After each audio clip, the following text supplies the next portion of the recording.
malinaw na malinaw ang batas. Panagutin si Bato ng init ng araw. Patuloy na pinaglalaban ang Libo-libong taong pinatay mula sa Angle, hindi lang sa Eden, papadat sa atin. Live sa kalsada, pinapakita kung saan may sobra. hindi lang tayo nabaon sa kahirapan, mayroon pa tayong walang kwentang gobyerno. Bakit ba tayo hirap na hirap ngayon? Tingnan po natin yung liderato ng Senado. Sino ba ang pinoprotektahan ng Senado ngayon? Hindi ba ang pangsarili nilang interes? Si Loren Legarda at ang utang ng anak niya, ang mga bilyar at ang tinatakasan nilang kaso sa Securities and Exchange Commission, ang mga senador na sangkot sa flood control projects. Sino ang pinaglalaban ng mga liderato ng senador ngayon? Mga kriminal, mga kawatan, mga kurakot. Sinasabi nila na naghihirap ang Pilipinas.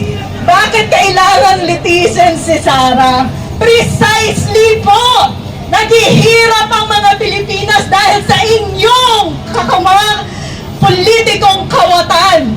Pero kami po, na naririto ngayon, naninindigan sa ilalim ng init ng araw. Patuloy na pinaglalaban ang demokrasya.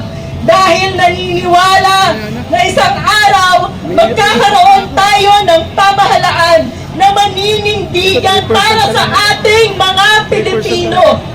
Isa pa pong nakakalungkot ngayon ay yung madinig na mismo ang mga taong hinalal, ang mga tao sa pamahalaan ang nagpapakalat ng fake news.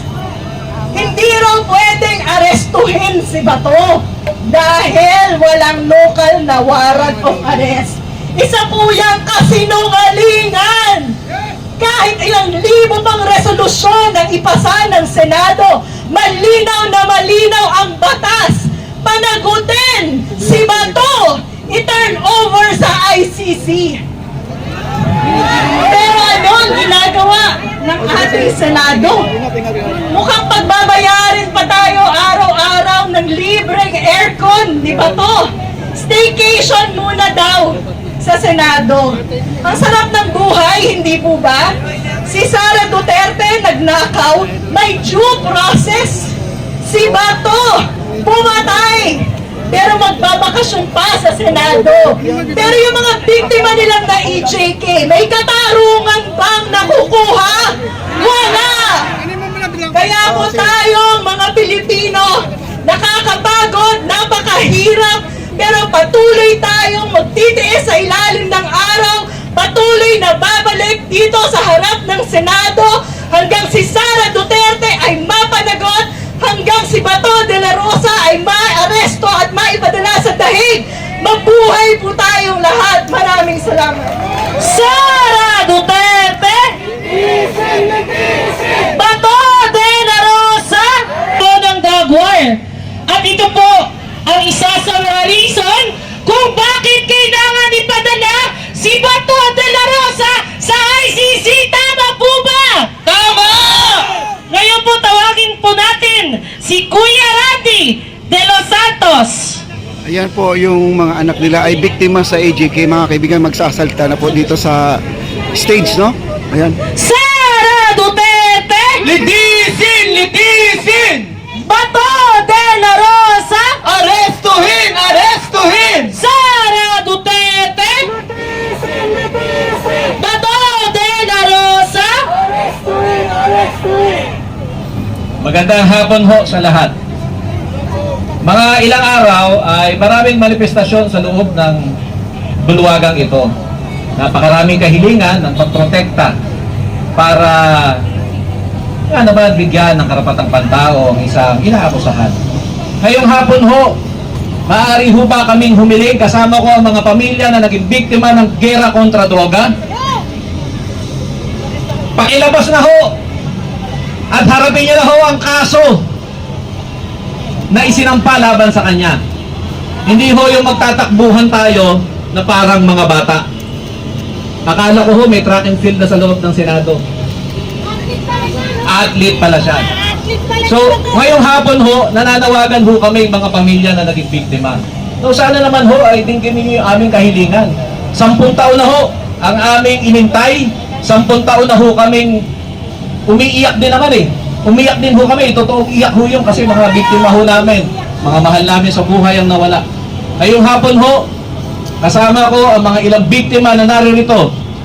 Patuloy ho kaming humihiling sa bagong pamunuan po ng Senado. Hindi ko ho maalala yung pangalan kung sino ba yun.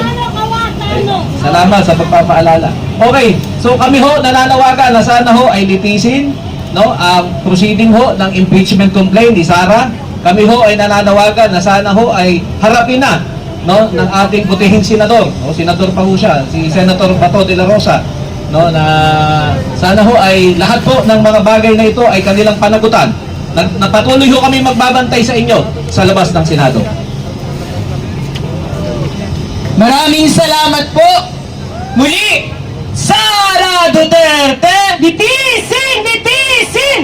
Bato de la Rosa, arestuhin, arestuhin! Ngayon naman po, pakinggan naman natin ang isang mensahe na magmumula sa sektor ng kabataan. At bago ang lahat, gusto ko lang pong sabihin sa isang senador dyan na ang mga kabataan daw ay duwag. Hindi naman duwag ang mga kabataan. Tama!